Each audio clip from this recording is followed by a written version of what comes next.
नमस्कार आदरणीय दर्शकबिन महानुभाव,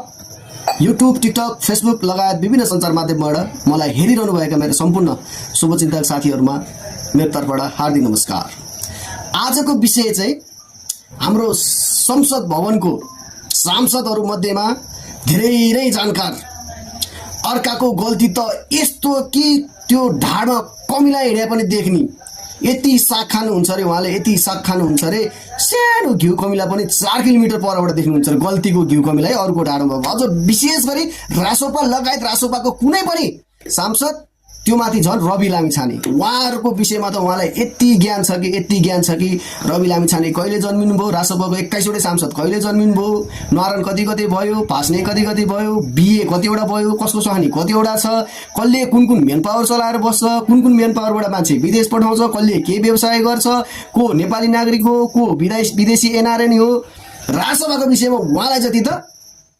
नेपालमा कुनै पनि मान्छेलाई ज्ञान छैन। उहाँ त यति चोखो, आफूलाई यति चोखो मान्नुहुन्थ्यो कि मानव उहाँबाट त गल्ती नै भएको छैन।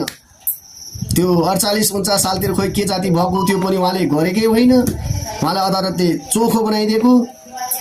त्यस पछाडि गएर घडी त उहाँले झन् चोरेकै होइन, त्यो घडी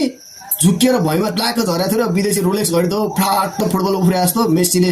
गोल हान्दाखेरि फुटबल ड्रिब्लिङ गरे जस्तो टाक्क उफ्रे गरेर साट परेको अरे के, त्यो उहाँले गरेकै होइन। उहाँलाई त्यस्तो घडी सडी सोखिन्छ नि, उहाँलाई घडीको लोभ पनि छैन, अहिले पनि आफ्नो हेर्नु त घडी छैन उहाँलाई घडीको त केही मतलब छैन हो। यति भनिसक्यो, तपाईँले बुझिसक्नुभयो होला मैले कसको विषयमा कुरा गर्न लागेको छु भनेर। नेपाली कांग्रेसका सांसद रामहरि खतेवडा,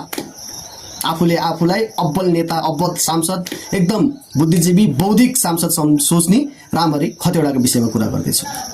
रामहरि खतेवडाले यो अहिलेको समसामयिक विषयमा उहाँको एकदम चर्चा परिचर्चा भइरहेछ। उहाँले निजामती विधेयकमा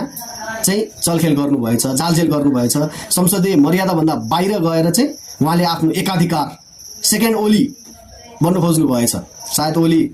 विदेश भ्रमणमा भएको बेला उहाँको ठाउँ लिनलाई खोज्नु भयो कि चर्चा पाउन खोज्नु भयो कि उहाँले यति तानासारी निर्णयको तरिकाले चाहिँ त्यो प्रतिवेदन पेश गर्नुभएछ कि सब संसद हेरे उहाँले त सिधै भन्नुभयो होला सायद, अरूलाई केही पनि थाहा छैन, मैले गर्दैछु हुन्छ, हाम्रो 89 सिट छ, 89 सिटमा टेकेको सरकार हो। रामहरि खतेवडा सर, सांसदज्यू, माननीय ज्यू, तपाईँले आफ्नै मनले गरे कि पछाडि कुनै शक्ति छ तपाईँलाई यसो गर्नु, पास भइहाल्छ, नभए देखा जाएगा भन्ने कोही थियो कि दाई भाउजू अथवा अहिलेको तत्कालीन वर्तमान प्रधानमन्त्री उहाँले पो के विप जारी गर्नुभएको थियो कि, नत्र तपाईँको यत्रो आँटा आउनु नपर्ने, तपाईँ खासै त्यस्तो त्यो ठुलो ब्याकग्राउन्डबाट आउनु भएको, माफिया ग्याङबाट आउनु भएको सांसद त होइन कि तपाईँ यत्रो त्यो 275 जना 76 जना सांसदको चाहिँ बीचमा समिति